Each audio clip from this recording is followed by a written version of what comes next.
ele começa na quarta, dia 9 de janeiro. Então, na quarta, dia 2 de janeiro, nós não teremos trabalho, não teremos o culto da quarta-feira, mas no dia 9 começaremos um novo modelo na quarta-feira, que é um culto de avivamento. Mas o avivamento que nós vamos buscar é um avivamento de poder para fazer, não um avivamento para nós sermos só avivados. É um avivamento com propósito. Isso tudo vai ser explicado. Esse culto vai ser dirigido inicialmente pela pastora Vera, que vai passar para nós a direção.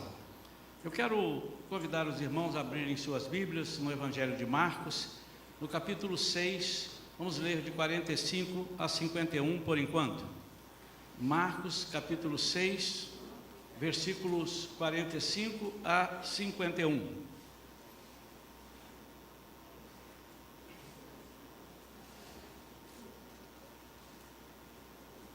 Logo em seguida, insistiu com os discípulos para que entrassem no barco e seguissem adiante dele para Betsaida, enquanto ele se despedia do povo.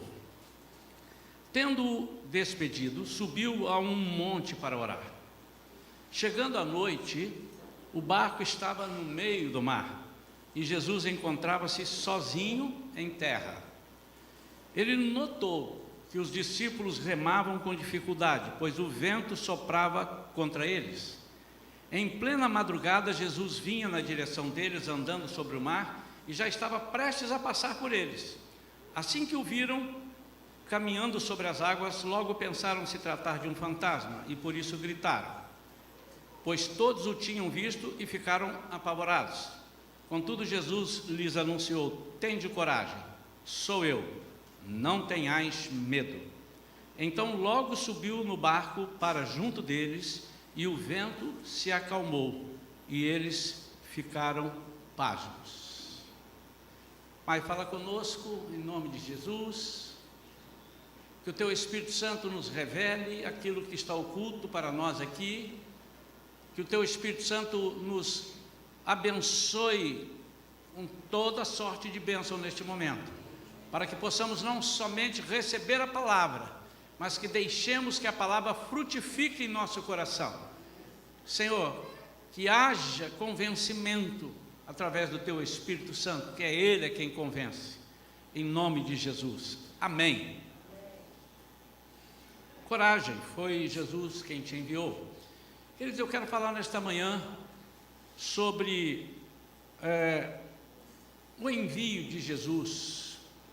O que nós estamos fazendo aqui na terra? É algo que eu queria te desafiar a pensar, não só hoje, mas que você pudesse, quem sabe, anotar aí algumas coisas e levar para a sua casa, e durante o ano de 2019, que você continuasse pensando. Ontem eu estava em casa pensando, todos dizendo que 2019 seja isso, que 2019, e muito crente dizendo, né, ele não está errado, 2019 esperamos isso. E eu tive uma vontade de fazer uma publicação, eu não vou fazer não, porque às vezes a gente faz uma publicação, quando é o pastor que publica, as pessoas já conhecem. O que é que ele está querendo dizer? A quem quer dizer? Eu estou querendo dizer aquilo que eu quero dizer, sempre. Mas a minha vontade era publicar assim: em 2019 eu quero ser continuação de 2018, de 2017, 2016, 2015. Por quê? Em 1986, quando Deus me chamou através do seu Espírito Santo, me batizou com o Espírito Santo, eu tive convicção do meu chamado. E a partir dali eu falei, eu quero agora mudar de vida. E a minha vida nunca mais foi a mesma em termos ministeriais. E é sobre isso que eu quero falar nesta manhã. Notem que, inclusive essa é uma passagem que vários irmãos já pregaram, eu também já preguei aqui. Cada hora que você olha essa passagem, você vê coisas interessantíssimas e outras passagens. Por isso que a Bíblia é revelada, ela não é um livro normal, que você leu, conhece a história, não tem mais nada de diferente ali, porque ele está contando uma história que não pode sair nem para a esquerda nem para a direita. Mas isso daqui, quantas revelações a palavra de Deus nos traz, e esse texto não foge à regra. A primeira coisa que nos chama a atenção aqui é que eles não foram porque foram. Eles foram porque foram enviados. Eles não foram porque decidiram sair e dizendo, eu vou. Ah, irmão, se isso fosse assim na nossa vida, em termos, eu vou, eu quero, e muitas vezes a gente faz isso. Eu vou lá, eu vou ali, eu vou pregar lá, eu vou mudar para aqui, eu vou trabalhar ali, eu vou resolver isso. E quando o Senhor permite, porque o Senhor, ao contrário do que muitos pensam, não tem um braço de borracha que vai e busca a gente, traz para cá, não, te agarro aqui, daqui você não sai. Não, Ele é o contrário, Ele deixa. Há aqueles que são chamados e aqueles que são permitidos. Mas quando nós não temos a convicção do nosso chamado, e o chamado aqui eu não estou dizendo chamado para pastor, chamado para ser líder, é chamado, todos nós temos um chamado, todos nós temos um propósito, pelo menos, que é o propósito de ensinar, fazer discípulos, ensinar a palavra, pregar o evangelho, e nisto está implícito, está embutido, ou embutida toda sorte de dificuldade, absolutamente toda sorte de dificuldade. Algumas frases, alguns versículos que nós gostamos de recitar na Bíblia, e recitamos às vezes com um propósito para nós, para dar um embasamento para nós, mas são versículos que nos fazem meditar muito. Por exemplo, no mundo tereis aflições. Eu não quero que você vá, mas tem de bom ânimo, eu venci o mundo. Eu quero que você diga só isso, no mundo tereis aflições, é uma verdade. E quando ele diz no mundo tereis aflições, ele está dizendo na igreja tereis aflições. Ele está dizendo na sua família você vai ter aflição. No seu casamento você vai ter aflição. Por quê? Porque nós estamos no mundo, embora não sejamos do mundo, mas já estamos no mundo. Embora nós estejamos aqui e algumas regras nós temos que cumprir daqui, nós não podemos tirar os olhos do céu. Mas Ele está garantindo, vocês vão ter.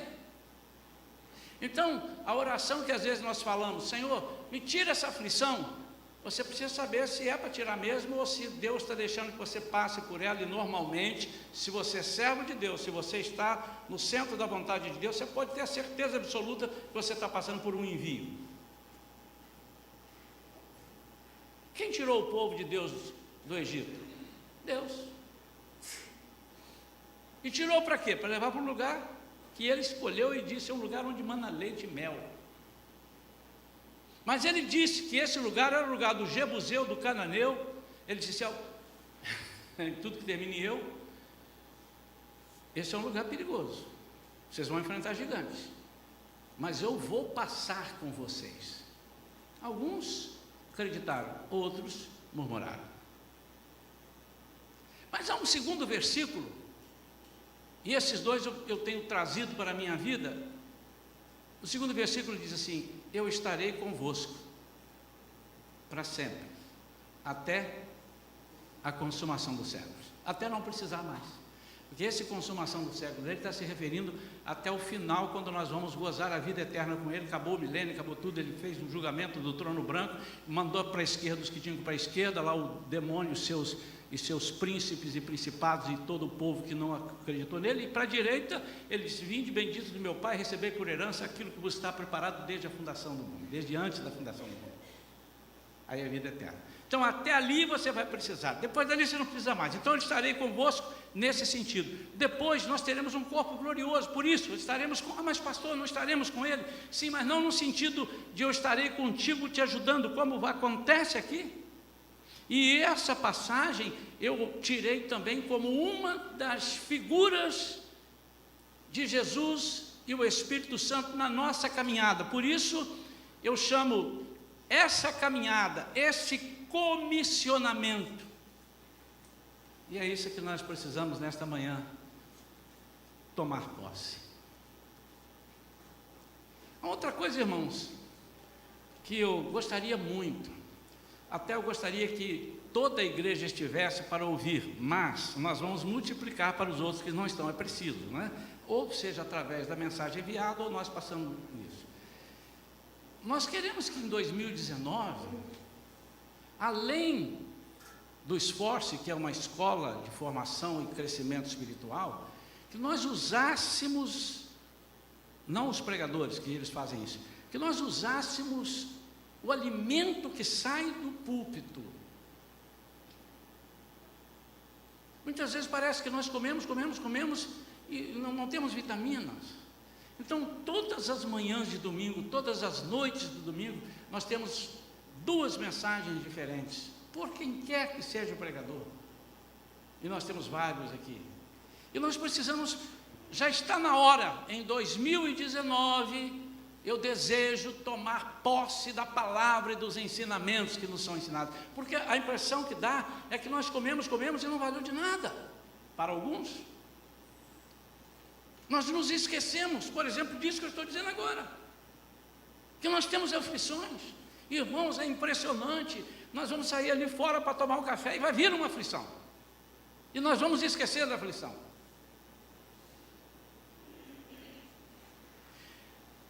Se nós não aceitarmos ter pequenas aflições, nós não somos capazes de resolver as grandes aflições, e teremos, dias piores virão.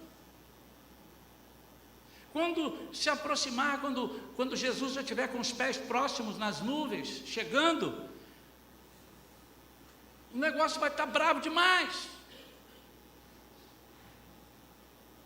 Se nós pensamos que tudo vai melhorar, a tendência é melhorar alguma coisa, ou então empanar o que está errado, parecer que está certo, parecer que está bom, e de repente o inimigo se levanta. Mas isso faz parte do plano de Deus, não para que nós soframos por sofrer, mas faz parte, ou seja, nada escapa ao que ele planejou. Ele disse para o apóstolo Paulo, Jesus disse: esse é meu enviado, ele vai ver o quanto importa sofrer pelo meu nome. Chamou Paulo e disse: você vai sofrer, bichinho.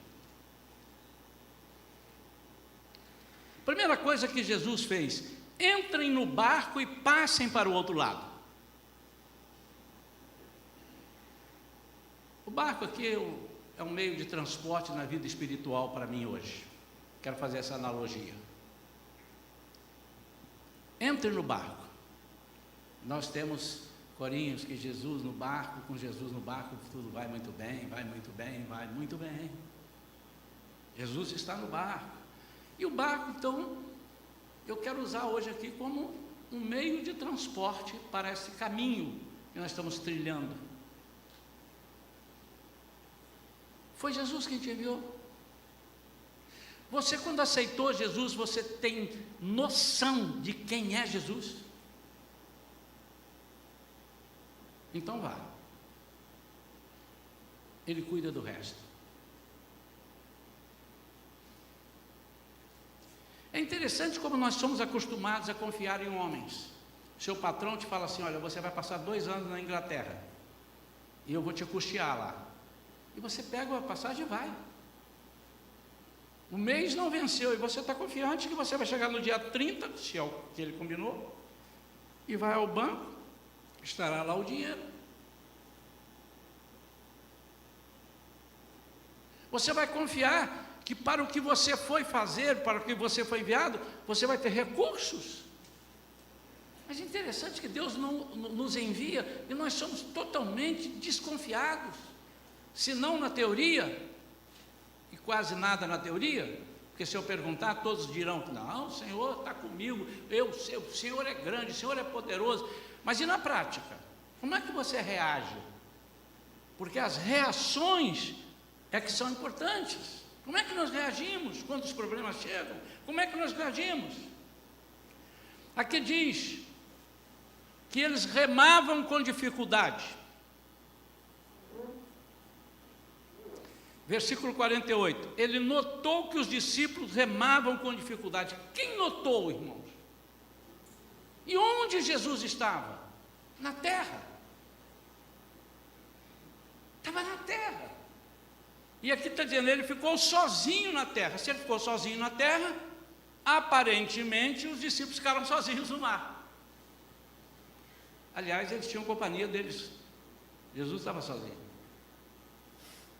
Mas da terra, ele notou. Que olhar é esse, irmão? É o olhar de Jesus. Eu queria que você escrevesse, se pudesse: o olhar de Jesus está sobre mim. Irmão, não deixe o diabo falar o contrário.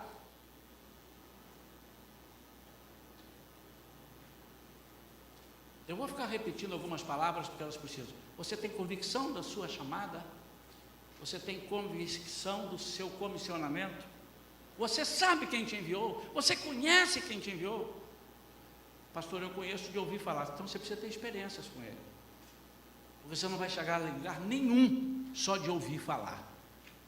Eu vou te convencer a aceitar, mas quem vai te convencer verdadeiramente é o Espírito Santo. E só se convence quando você tem experiências.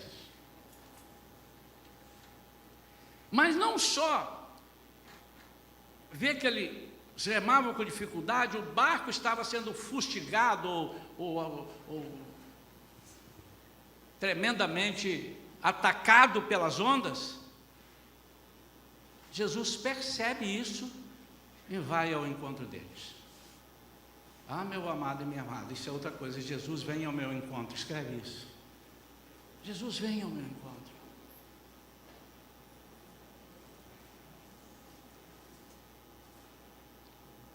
Entrem no barco e passem para o outro lado. Que lado? O outro lado aqui é o outro lado da minha vida. A vida que eu tenho hoje é uma. Quando eu estou com Jesus, eu passo para o outro lado. E ele diz: vá para o outro lado. E eis que estarei convosco para sempre. Esses versículos, pastor, mas esse versículo não está aí. Ele é para ser acoplado aqui. Existem alguns versículos que precisam e devem e podem ser acoplados a situações. Eis que estarei convosco. Quando Jesus fala isso, ele fala sobre comissionamento. Vocês têm que ir, vocês têm que ensinar, vocês precisam ser meus representantes. Eu estarei convosco. Em alguns momentos ele diz assim: eu vou colocar nos seus lábios, o Espírito Santo, mas sou eu, o Espírito Santo, as palavras que vocês têm que falar. Por quê? Porque fui eu que te enviei. Você é meu embaixador. Eu cuido de ti, eu sou responsável por você. Irmãos, escreva a terceira frase: Jesus é responsável por mim.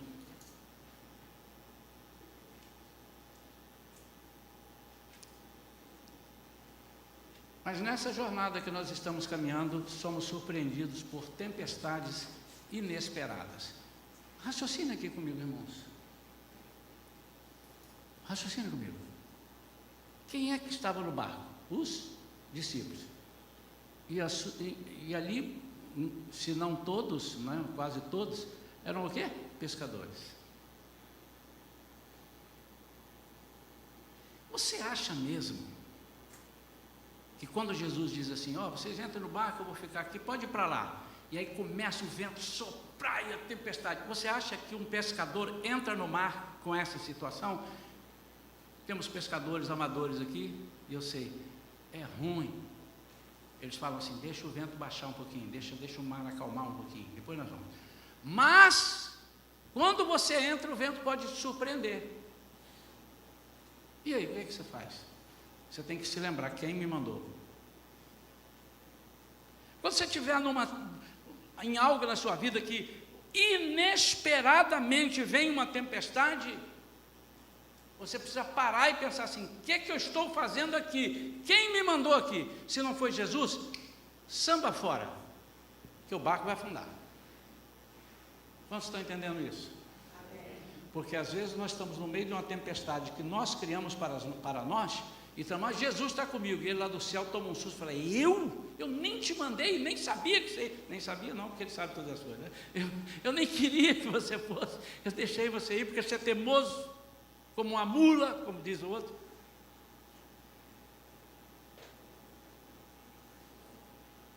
Provavelmente não havia vento forte, provavelmente não havia sinal de tempestade, senão dificilmente esses discípulos, esses pescadores, esses navegadores profissionais iriam arriscar. Irmãos, normalmente, mas há quem procure, normalmente não procuramos problemas, mas eles vêm, às vezes quando não esperamos. Escreva, os problemas podem vir quando não esperamos. Às vezes você não chama, mas o problema vem. Por quê? Porque faz parte. No mundo tereis aflições. Nem sempre você está buscando uma aflição, mas a aflição te busca. Por quê? Lógico, irmão, não precisa ser nem inteligente para perceber isso. Se você parar, o outro parar, essa igreja parar, uma igreja parou. O propósito dessa igreja cessou. O de Deus não cessa, que ele põe outros, entendam isso. Mas quem é o prejudicado quando eu paro? Eu. Porque se eu não vou, o Senhor não está comigo para ir. Eu não vou. Para começar, eu sou um desobediente, eu não vou. E ele disse, passem para lá. Eu não quero passar, eu quero ficar aqui. E agora você quer que o Senhor faça a sua vontade? Agora, nessa caminhada, também haverá frustrações. Eu quero chamar os meus irmãos em Cristo aqui da Igreja Shalom. Deixa eu te dizer, 2019 será um ano também que vai haver frustrações na sua vida. Você pode dizer amém? Porque a frustração nos dá a ciência de quem nós somos. Muitas vezes nós achamos que nós somos o rei da cocada preta. E quanto mais nos achamos, menos estudamos, menos oramos, menos congregamos, porque eu sou autossuficiente. E quando nós temos na nossa folha um currículo de pessoas que foram curadas através da nossa oração, pessoas que aceitaram Jesus através da nossa oração, então agora o tupete como o meu fica muito mais em pé. O nariz só anda assim empinado. Aí o Senhor vem e manda-lhe uma frustração, porque é Ele. Mas como Ele? Mas não foi Ele que te enviou, amado. Então tudo que vem na sua vida é Ele que está permitindo. Então faz parte da nossa imperfeição a frustração. Você já viu alguém dizer assim, puxa vida, eu queria te ajudar, mas eu não consegui. Por que você não conseguiu? Por que você não conseguiu? Você não conseguiu exatamente porque você não consegue todas as coisas. Então escreva, eu não consigo todas as coisas. E vai ter coisa que você vai orar até o joelho ficar cascudo, e você não vai conseguir. Porque se não for propósito de Deus, você não vai conseguir. Se você está pedindo uma navalha, sendo você uma criança, você não vai conseguir. Mas eu acho linda, você não vai conseguir. Mas eu quero de qualquer jeito, então você toma a navalha e você já não é mais o meu enviado.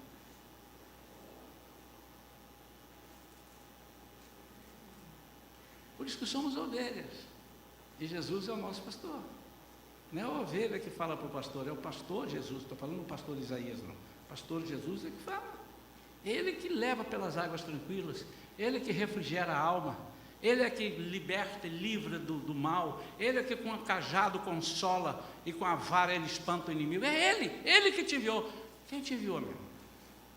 Quem te comissionou? Acontece que nessas frustrações, muitas vezes desistimos. Certamente esses pescadores aqui, algumas vezes saíram para o mar e o mar começou, e falou, hoje não é dia de pescaria, vamos voltar, porque nós não estamos aqui para lutar com esse vento, e volta.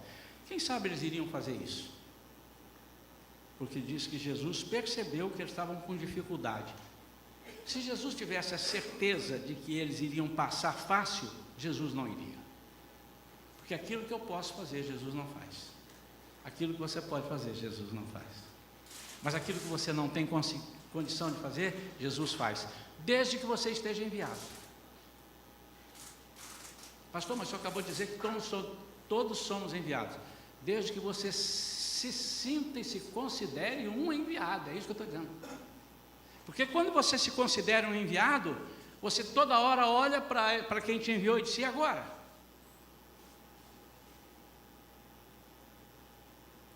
Todas as vezes que Jesus fazia um milagre, absolutamente todas, algo assim, principalmente grandioso, você procura isso. Logo em seguida ele se recolhia para orar. Pai, é isso aí? Está alinhado? Fiz alguma bobagem? Fui além da conta? Isso nós precisamos fazer. Quem te enviou?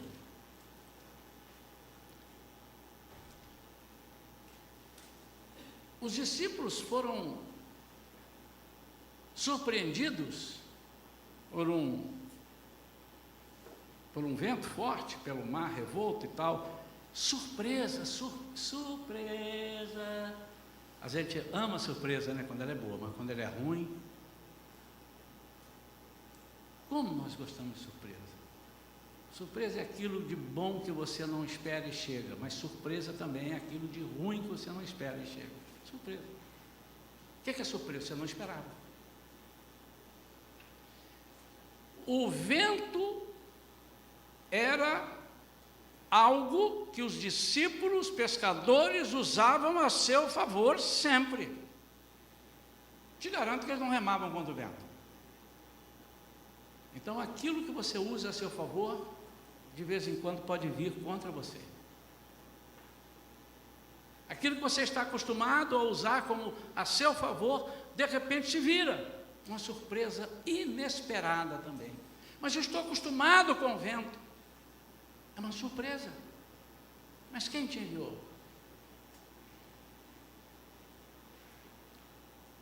Eu tenho visto nesses quase 10 anos aqui na igreja, 9 anos, né? Vamos dizer assim, já foi outubro, então é 9 anos.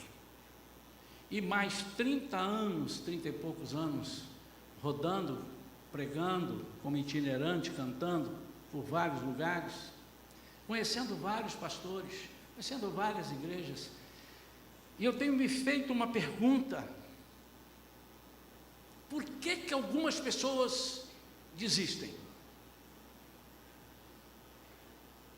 Por quê? Por causa do elevado grau de expectativa. E nem sempre as nossas expectativas são atendidas ou são atendidas imediatamente. Elas podem ser atendidas a médio prazo, longo prazo, ou podem nem ser atendidas. Uma expectativa.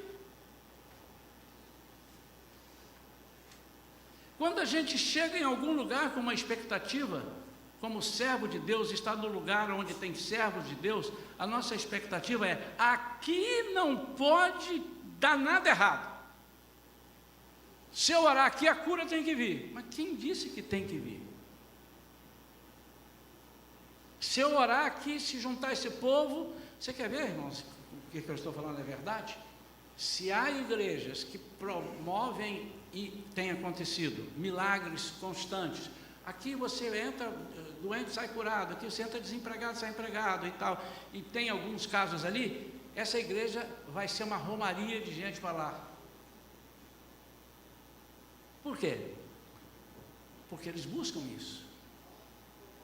Mas na primeira, na segunda ou terceira negativa do seu problema ser resolvido, vazam.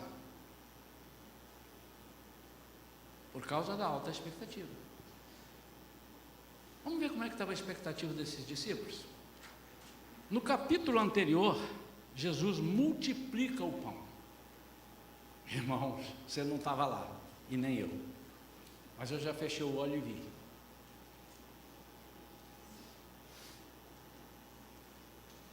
Aquele povaréu todo para comer, com fome. E crente, quando está com fome, ele come o dobro do que o outro que não é crente. Ele não pode beber, então ele compensa. Eles viram, eles tinham visto outros milagres. Aí Jesus, imediatamente depois de ver todos aqueles, aqui é o versículo 42, todas as pessoas comeram à vontade e ficaram satisfeitos. No texto anterior, os discípulos ainda recolheram 12 cestos repletos de pedaços de pão de peixe, foram alimentados 5.000 homens, fora as mulheres e as crianças. Segundo os estudiosos, entre 10 e 12 mil. Que isso, hein? Que isso, hein? Agora, esse homem que fez isso, vira assim para 12 só e diz assim: entrem no barco, pode ir para o lado de lá. Eu quero imaginar agora que eu botei, não falei para vocês, mas eu coloquei um gravador no barco e gravei a conversa deles. E aí, Pedrão? Que isso, cara? Eu já vi milagre, mas esse assim, não. E qual a sua expectativa? Minha expectativa? Primeiro é o seguinte: nós não vamos nem remar. Esse vento que vai soprar aqui vai nos levar do lado de lá. Vamos chegar em Betsaida, vai ter uma cesta lá de alimentos, frutas para a gente comer, todo mundo com uma banda de música, esperando, porque chegam os 12 e Jesus, e tem gente lá e muita coisa vai acontecer lá. Esse cego que Jesus orou, e orou 2 vezes, era Betsaida, muita coisa aconteceu depois. Que expectativa!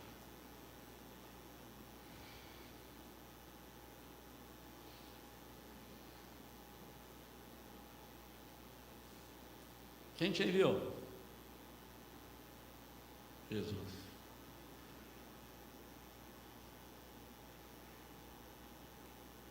Mas de repente, meu amado, começa um vento a soprar. E eles começam a remar com dificuldade. E a expectativa deles é frustrada. Por que é frustrada? Eu vou te dizer por que é frustrada. Porque eles começaram a ter dificuldade de fazer aquilo que eles eram craques. Remar, navegar. E eles ficaram impotentes num negócio que eles se consideravam bons. E agora estavam ali ainda com a corroboração de Jesus. Tinham acabado, mas tinha acabado, não demorou 2 meses, não tinha acabado de fazer aquele milagre. Eles entram no barco, agora parte para lá, porque nós vamos continuar. Ele só não disse: eu vou continuar, mas está implícito, irmão. Você tem convicção de que quase sempre, na Bíblia quase sempre, após uma grande vitória vem logo uma derrota, ou vem logo um princípio de derrota, ou vem logo uma tentação braba? Pode olhar. Pode olhar. Josué vence Jericó, a seguir, Ai derruba eles, uma cidadezinha, até no nome era pequenininha, Ai. Pequenininho. Aqui, tremendo milagre, porque eles participaram, irmão, foram eles que levaram os cestos, não carregaram para eles só, mas levaram para distribuir, cortou os pedaços, colocou ali, distribuam, e eles viram pedaços de pão virarem pão, e não acabava. Isso já era, a impressão que eu tenho, a Bíblia não me diz isso, mas me deixa imaginar, que Jesus disse: eu vou fazer com vocês uma coisa aqui agora, que vocês vão precisar daqui a pouco. Isso Jesus faz conosco.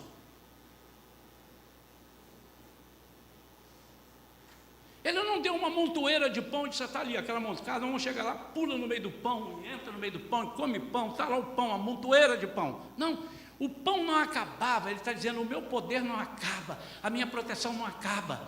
Ele olhava 5 pedacinhos de pão, o cara pegava 3, virava 7, pegava 4, virava 9, pegava 2, virava 7, 12, 14, 9, e ficava aquilo ali assim.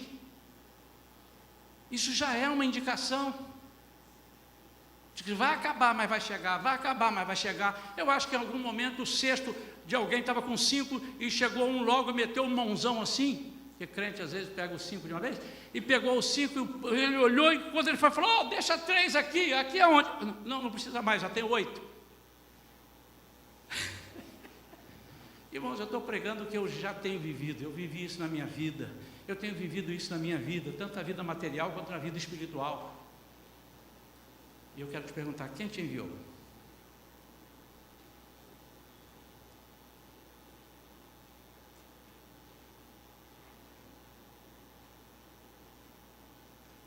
Às vezes nós chegamos numa comunidade como aqui, ou então aceitamos a Jesus com uma expectativa que nunca mais os seus problemas acabaram. Não. começaram. Porque, por isso que ele diz que nós temos que sentar e fazer conta para servi-lo. Porque quando você entrou para o exército dele, você entrou para um exército que está sendo atacado pelo inimigo. Antes você já era do inimigo. Então é melhor ficar lá do lado do inimigo. Sim, vai para o inferno com ele. Você tem que escolher. Mas quando você passou por lá de cá, vai ter lama em você também, amado. Vai ter lama em você.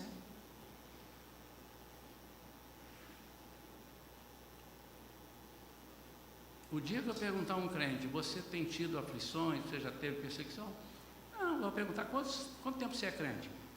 Uns 20, 30 anos. Eu falei, será que você é crente mesmo?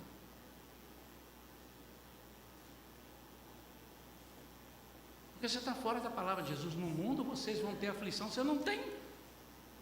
Ou você está aqui mesmo, ou você é anjo, já voltou.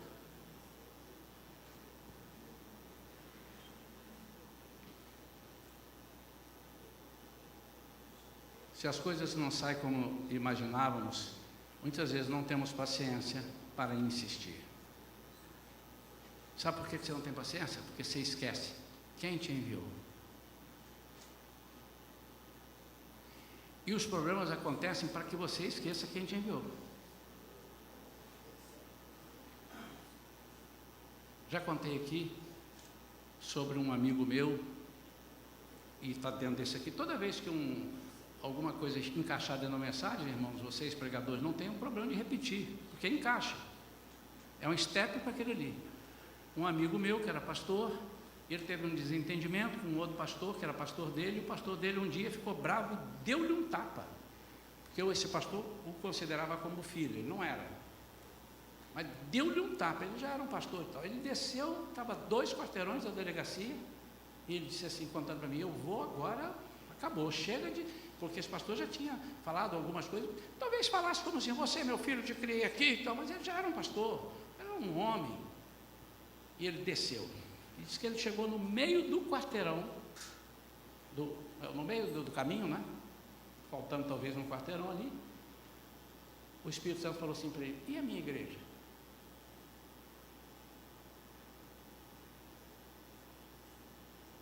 Ele parou. Eu esqueci. E ele voltou e não deu parte do pastor. Naquele momento, a minha igreja está implícito. Quem te enviou? Paulo também levou um bofetão na cara. E o cara que fez isso, bateu num cara que era bravo, embora baixinho, mas ele era bravo. Mas ele agora... Quando ele levou a bofetada, o cara disse por que ele levou a bofetada. Ele falou, você falou lá contra o ímpio lá, mas o cara é... Ele disse, desculpa, eu não sabia que ele era, eu peço meu perdão. Ele levou a bofetada e pediu perdão.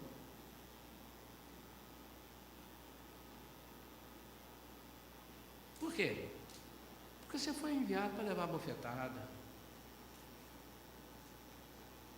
Eu tenho dito que se nós não aprendermos isso, irmãos, a engolir sapo, a engolir desaforo, nós não saberemos enfrentar o inimigo, porque a única coisa que ele sabe fazer é desaforo. O inimigo não... E quando ele te joga você é lindo, não sei o que, é para te mandar na testa daqui a pouco, pode esperar. Nós jogamos a toalha. O apóstolo Paulo, certa vez, disse para a igreja de Corinto, eu estou querendo dar algo mais substancial para vocês só querem beber leite? Irmãos, até quando nós vamos ter dúvida de que Jesus nos enviou? Até quando?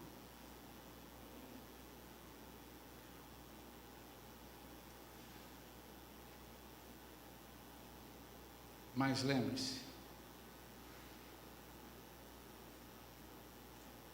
apesar de tudo, escreva na sua anotação, apesar de tudo, 2 pontos, põe aí, apesar de tudo, 2 pontos, põe aí. Os ventos que vêm contra você são dirigidos por Ele. Quem te enviou? O dono do vento. Para quê? Primeiro, para medir o grau da sua fé.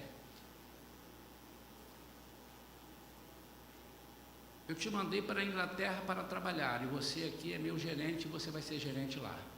Mas dependendo do seu desempenho lá como gerente, eu quero saber se você pode ser diretor na China, na Alemanha, ou diretor para a Europa, na minha empresa.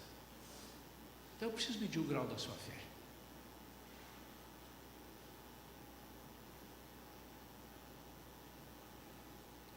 Segunda coisa, porque ele manda o vento contrário, é para nos ensinar a técnica de depender dele. E é interessante que esses discípulos se assustaram quando viram Jesus. Sabe por que eles se assustaram? Eles pensaram que era fantasma. Mas logo a seguir, Jesus chegou, eles viram Jesus daqui a pouco, multiplicando pães, eles viram que não era fantasma. Para mim, eles se assustaram assim: caramba, Jesus, eu não imaginava que o senhor vinha chegar aqui agora. Para mim, eu estava perdido. Para nós, o barco ia afundar. Para nós, não ia ter jeito. Lá em Atos capítulo 12, Pedro estava preso na prisão e Herodes ia matá-lo no dia seguinte. Já tinha feito isso com Tiago, matado à espada. A igreja estava orando por ele. Aflição. De repente as cadeias abrem todas, as correntes caem dos pés dele, as portas se abrem, vão abrindo tudo, e ele vai saindo, e o anjo foi lá, tocou nele: vem comigo. Quando chegou lá fora, o anjo saiu, porque não precisava mais do anjo, porque já tinha passado todas as portas, agora está livre, vai lá. E ele foi lá na casa que estavam orando. Quando ele bateu na porta, alguém foi abrir, uma criada deles. E ela voltou dizendo assim: quem está aí é o Pedro. Nossa resposta chegou, ele falou assim: você está maluca? Como é que é Pedro? Até que eles foram e viram que era Pedro. Pedro disse: sou eu, abre logo essa porta aí, gente, estou doido para entrar.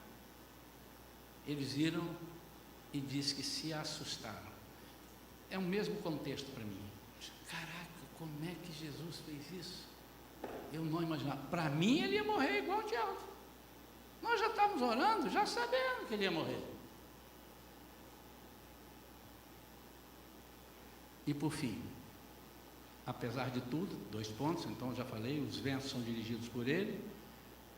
Se ele o enviou, ele nunca vai tirar os olhos de cima de você. A Bíblia diz: os olhos do Senhor estão postos em todo lugar. Onde quer que você esteja, enviado por ele, os olhos dele estarão ali. Acabou.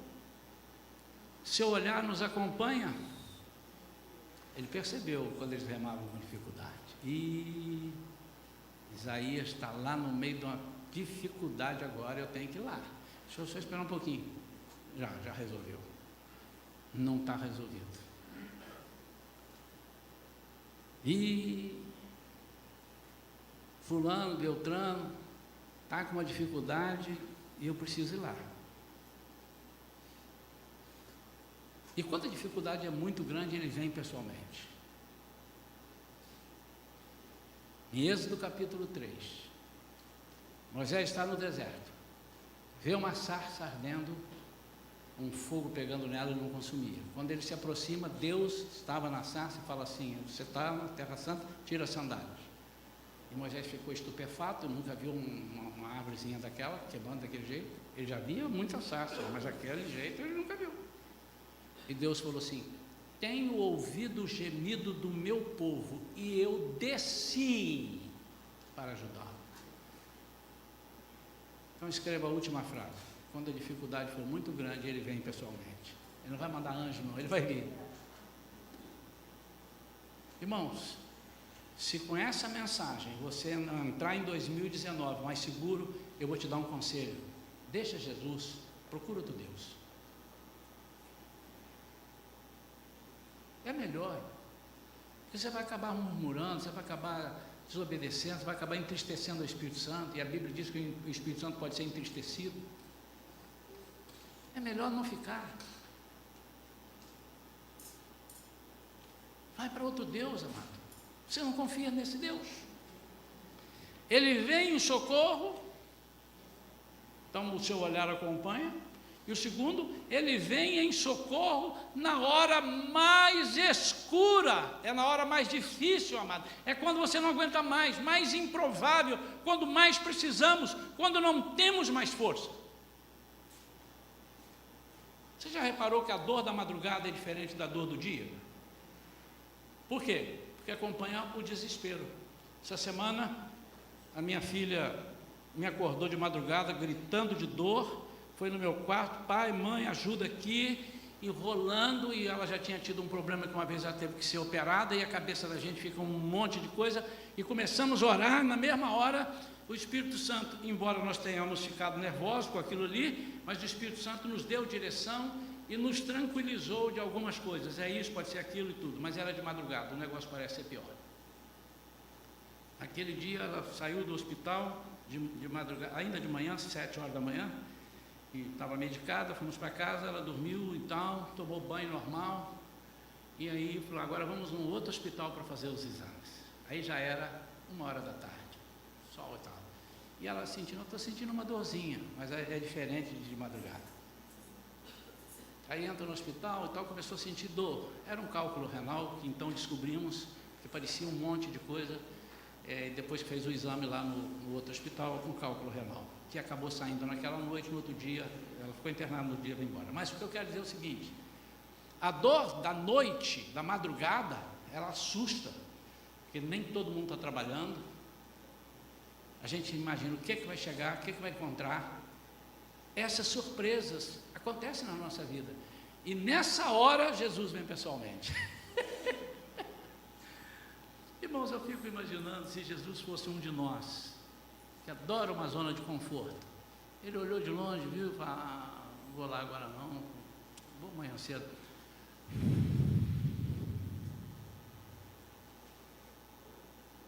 O que aconteceu agora? Calmou tudo. Mas por que ele foi? Porque ele precisava que os discípulos dissessem: eu estou com vocês. Então a última pergunta de hoje para você é: quem te enviou?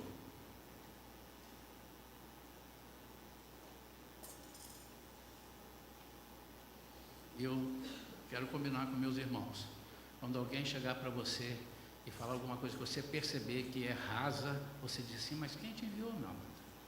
Estamos aqui para isso mesmo, vamos orar, vem cá, vou orar com você agora, junto. Não, então não te enviou. Vamos orar. Nosso ex-bispo, nós somos desligados hoje em termos de governo, né? Mas ele já faleceu. Quando abrimos a Shalom, nós éramos congregação da Shalom de Cachoeira. Ele tinha as pessoas até brincavam, às vezes, com reverência. Aí vem o bispo Carlos, você fala um negócio para ele disse: vamos orar, irmão, vamos orar. Não sei o que, vamos orar, irmão, vamos orar. E ele disse para mim que ele falava isso e muitas vezes nem precisava orar, que se a pessoa... vamos orar, tem que orar. E a pessoa memorava e resolvia. Quem te enviou?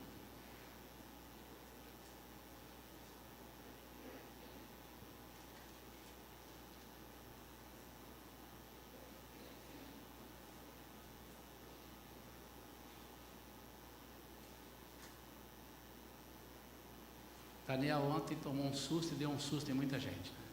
Daniel? Daniel ontem teve um acidente de moto. Recebemos um telefonema, o bombeiro pegou ele, não sabemos o que aconteceu, foi para o hospital. Falei: meu Deus, aí você imagina tudo. E a gente esquece de orar, né? E na hora, quem te enviou? Aí já foi um grupo orando e tal, clamando. Ele não morreu não, está ali. Mas por que isso aconteceu? Tribulações. Mas por que aconteceu isso comigo nas vésperas do ano novo? Meu amado, eu não sei te dizer, mas posso supor, de repente Deus te livrou de um desastre no dia 30, no dia 31, no dia 1º, não sei, no mar, porque ele trabalha embarcado, não sei. Mas principalmente uma coisa eu tenho certeza, e eu falei para a Priscila ontem, para falar para ele, ela deve ter dito. Há coisas que Deus permite e Ele nos livra para dizer assim: está vendo? Eu estou contigo. Está vendo? Eu estou contigo. Não foi isso que aconteceu com os discípulos, irmãos? Que Jesus é esse que deixa vir um vento, se Ele é o dono do vento? Que Jesus é esse? Ô Jesus, por que o Senhor deixou isso, Jesus? E eu falei para a Thaís, uma hora que ela estava gritando de dor no caminho, gritando: Jesus, por que isso aconteceu comigo? Por que acontece comigo? Por que, Jesus? Eu tive 15 dias de conjuntivite e fiquei bom, e agora isso? Por que, Jesus? Por que, Jesus? E eu respondi para ela: dá graças a Deus que aconteceu aqui, na nossa casa, perto do hospital. Chegamos no Mário Monteiro, irmãos médicos, não tinha uma só pessoa para ser atendida, estava vazio. E os enfermeiros assim olhando, o médico sentado, ninguém. Ela já entrou. Bum. Aí eu disse para ela: você já imaginou só 2 coisas? Você entra no carro que ela vai embora agora para São Paulo e te dá isso na Dutra, no carro. Mas eu não podia não ter? Podia, mas Deus disse assim: eu cuido de você, ó, pode confiar em mim, que nas piores horas eu cuido. Ela vai trabalhar agora, mês que vem, ela vai a Portugal fazer um trabalho, vai ficar um mês lá. Dá dentro do avião a 8.000 metros de altura. Para o avião e desce. Tem algum médico no avião? Vai que não tem. E agora, meu amado, minha amada? Tem soro aí? Não tem. Então essas coisas a gente tem. Quem me enviou? Quero orar pela sua vida. Quantos querem vir aqui à frente para nós orarmos? Vem aqui. Sobre o quê? Sobre o que você quiser. Vem aqui agora, rapidamente.